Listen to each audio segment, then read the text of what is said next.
कठोर थे। 8 लेसन 3 हिंदी। गुरु भक्त उपमन्यु। प्राचीन भारत में धौम्य ऋषि के आश्रम में अनेक बालक पढ़ा करते थे। उनमें से एक का नाम था उपमन्यु।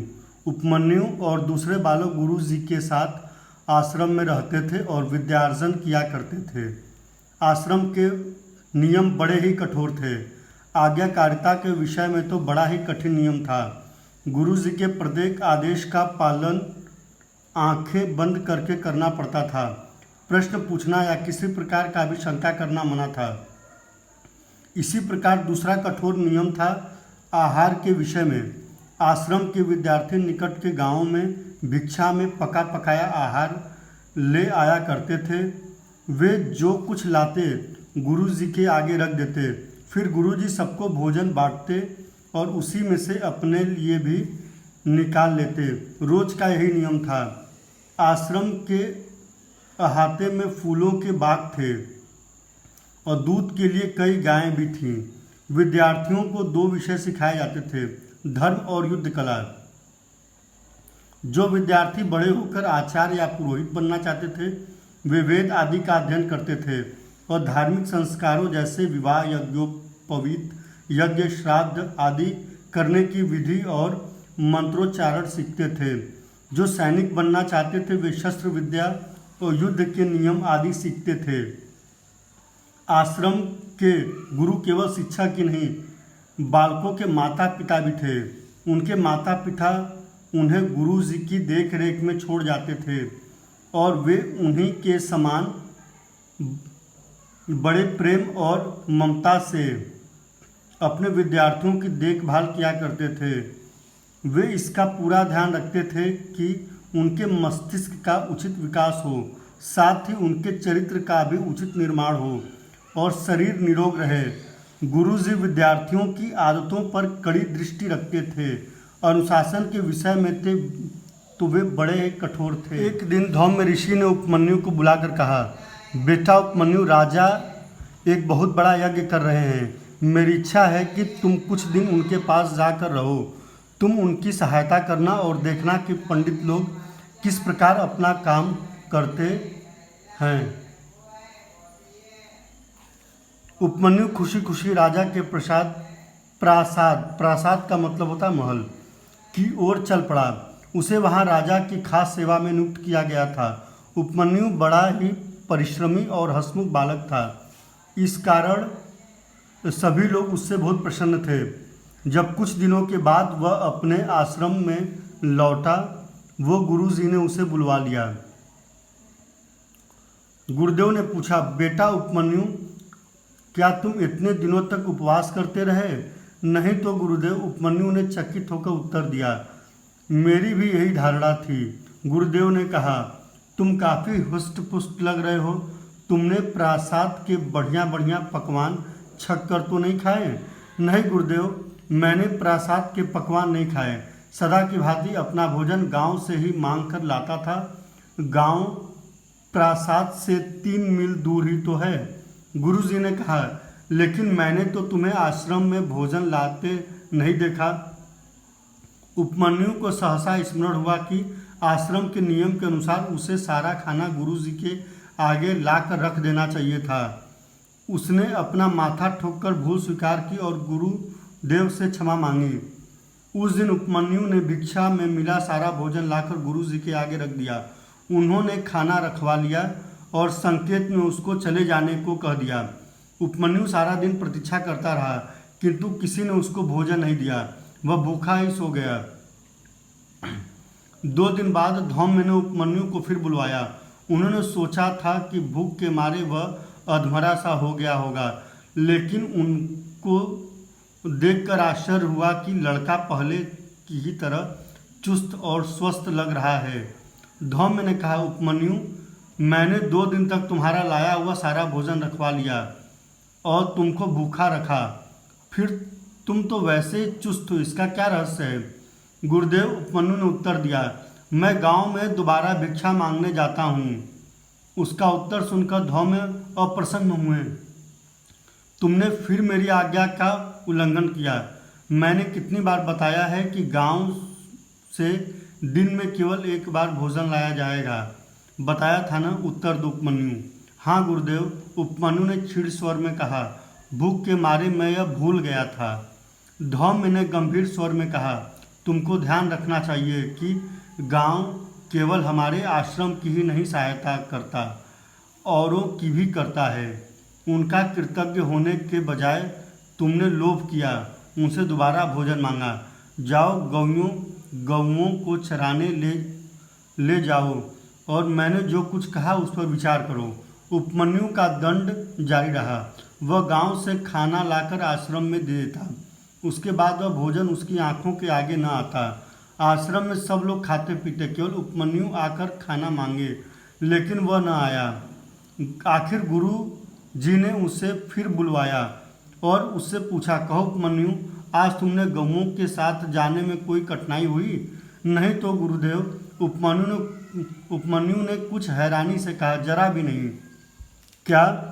अब गुरुदेव की बारी थी हैरान होने की।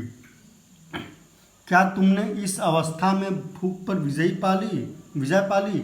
उपमन्यु ने धीरे से कहा, मैंने गौ का दूध पी लिया था। गुरुदेव कुछ देर चुप रहकर बोले, उपमन्यु, मैंने देखा कि तुम झूठ कभी नहीं बोलते, पढ़ाई में मन लगाते हो, प्रसन्न रहते हो और दूसरों को भी प्रसन्न रखते हो, लेकिन तुम अपने पेट के इतने वश में हो कि उसकी खातिर नियम तक भूल जाते हो और स्वार्थी बन जाते हो। बेटा, जिस व्यक्ति की देह उसके मस्तिष्क का आदेश नहीं मानती, वह कुछ भी कर सकता है। भूख को शांत करने के लिए चोरी करने से भी नहीं हिचकिचाएगा। क्या यही सब सीखने के लिए तुम्हारे पिता ने तुमको मुझे सौंपा? बोलो उपमन्यु।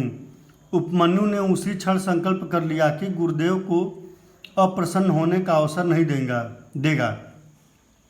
फिर उसने विनम्र स्वर में कहा, गुरुदेव, जब तक आप स्वयं अपने हाथों से नहीं देंगे, मैं कुछ नहीं खाऊंगा।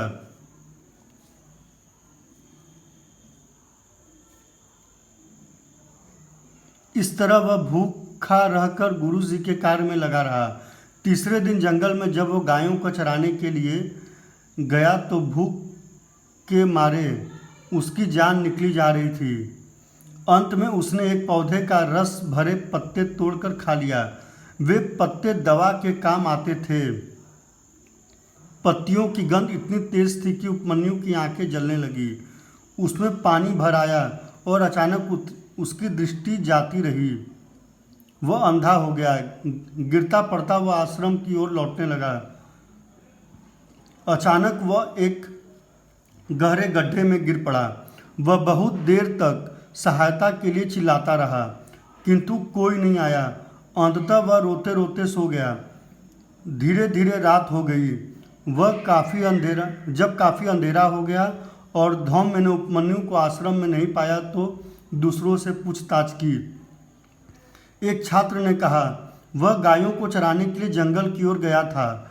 गौएं तो लौट आईं, लेकिन वह अभी तक नहीं आया। गुरुदेव झटपट उठ खड़े हुए और बोले, अंधेरा हो रहा है, चलो उसे ढूंढे।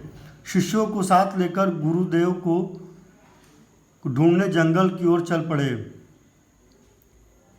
चलते चलते वह जोर जोर से पुकारने लगे, उपमन्यु, कहाँ हो बेटा, मेरी आवाज़ सुन रहे हो? गुरुदेव की पुकार कानों में पड़ी तो उपमन्यु नींद से जगा और चौंक कर उठ बैठा। मैं यहाँ हूँ गुरुदेव, उसने चिल्लाकर कहा। मैं इस गड्ढे में पड़ा हूँ। गुरुदेव ने गड्ढे के किनारे खड़े होकर नीचे झांककर उपमन्यु को देखा और पूछा, तुम इस गड्ढे में क्यों बैठे हो उपमन्यु? अपने दर्द को दबाकर उपमन्यु ने बड़ी कठिनाई से कहा, गुरुदेव, मैं अपनी इच्छा से यहाँ नहीं पड़ा हूँ, मैं इसमें गिर गया। मैंने भूख के मारे एक पौधे के पत्ते खा लिए। उनको खाते ही मेरी आंखें जलने लगी और मेरी दृष्टि एकदम धुंधली हो गई। मुझको लगता है कि मैं अंधा हो गया हूँ गुरुदेव। फिर रुककर उसने पूछा, गौएं तो ठीक ठाक है ना गुरुदेव?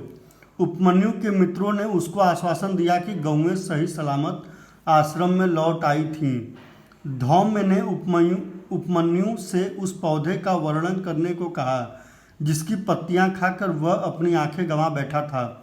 उपमन्यु ने जब बताया तो गुरुदेव ने कहा, उपमन्यु, मेरा विचार है कि तुम यहीं रहो और भगवान से प्रार्थना करो कि वह तुम्हारी दृष्टि लौटा दे। यदि तुम सच्चे मन से प्रार्थना करोगे तो ईश्वर तुम्हारी अवश्य सहायता करेगा। यह तो तुम जानते हो है ना। जब तुम्हारी दृष्टि तुम्हें वापस मिल जाए तो आश्रम में लौट आना। इतना कहकर वे शिष्यों के साथ आश्रम लौट गए। गुरु का निर्णय सुनकर उपमन्यु समझ गया कि गुरुदेव उसको चुनौती दे गए हैं। यह उसकी परीक्षा है। उसका मन साहस और गौरव से भर गया।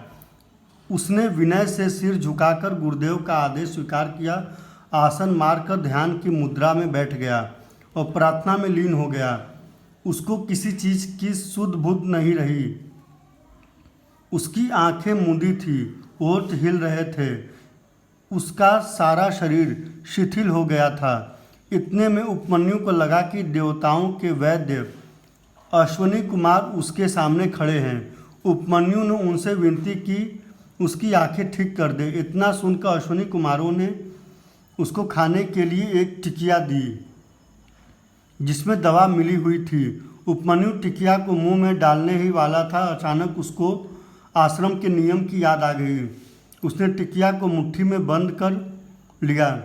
अश्विनी कुमार से उसने कहा, मैंने इसके लिए आपका कृतज्ञ हूँ, तो तुम इसे खाते क्यों नहीं? उन्होंने पूछा। उपमन्यु ने कहा, मैं इसे अपने गुरुजी को भेंट करूँगा, हमारे आश्रम का यही नियम है। अश्विनी कुमारों ने पूछा, तो क्या बीमारी में भी नियम नहीं तोड़े जा सकते? नहीं, जब तक गुरुजी अनुमति न दे, उपमन्यु ने दृढ़ता से कहा। उपमन्यु का उत्तर सुनकर अश्विनी कुमारों ने मुस्कुराकर एक दूसरे की ओर देखा, फिर उसे आशीर्वाद देकर अंतर्ध्यान हो गए। उपमन्यु उषा काल में जब उपमन्यु ने आंखें खोली तो पेड़ों पर चिड़ियाँ चहक रही थीं। कैसा चमत्कार! उसकी दृष्टि लौट आई थी। वह पहले की तरह ही देख सकता था। ऊपर नीले आकाश में रुई के गोले जैसे सफ़ेद बादल तैर रहे थे। ऊंचे ऊंचे पेड़ों से छनकर सूरज की किरणें कलियों पर पड़ती थीं और वे चटक कर खिल उठती थी। यह सब कुछ उपमन्यु देख सकता था। उसने वह गड्ढा भी देखा जिसमें वह रात भर पड़ा हुआ था। मुट्ठी में टिकिया संभाले वह किसी प्रकार गड्ढे से बाहर निकला और दौड़ता हुआ आश्रम पहुंचा। इस समय न तो उसको कमजोरी लग रही थी और न डर। उसके शरीर में स्फूर्ति थी और हृदय आनंद से भरा था। आश्रम में पहुंचकर वह सीधा गुरुदेव के पास पहुंचा। गुरुदेव ने उसको देखा लेकिन कुछ कहा नहीं। वह सुनना चाहते थे कि उपमन्यु को क्या कहना है। मैं वापस आ गया गुरुदेव, उपमन्यु ने कहा। अश्विनी कुमारों ने मेरी आंखें ठीक कर दी। उन्होंने मुझे कुछ खाने को दिया था। फिर उसने गर्व से सिर उठाकर गुरुजी की ओर देखकर कहा, लेकिन मैंने नहीं खाया। देखिए गुरुदेव, यह चीज़ अभी तक मेरी मुट्ठी में बंद पड़ी है। जब तक आप नहीं कहेंगे मैं नहीं खाऊंगा। यह कहकर उसने मुट्ठी खोल दी तो देखा उसमें जंगल की मिट्टी है। हैरान होकर उपमन्यु ने पूछा, तो क्या यह स्वप्न था? धौम्य ने कहा, तुम्हारे लिए तो वह सत्य ही था उपमन्यु, उतना ही जितना कि तुम्हारी दृष्टि का वापस आ जाना सत्य है। मुझको आशा है कि तुम्हारी भूख भी लौट आई होगी बेटा। इसके पहले कि उपमन्यु कुछ उत्तर दे पाता, गुरुदेव ने फिर कहा, कल हम में से न तो किसी ने खाना खाया और न ही कोई सोया। चलो जल्दी से स्नान कर आओ, फिर हम सब मिलकर भोजन करें।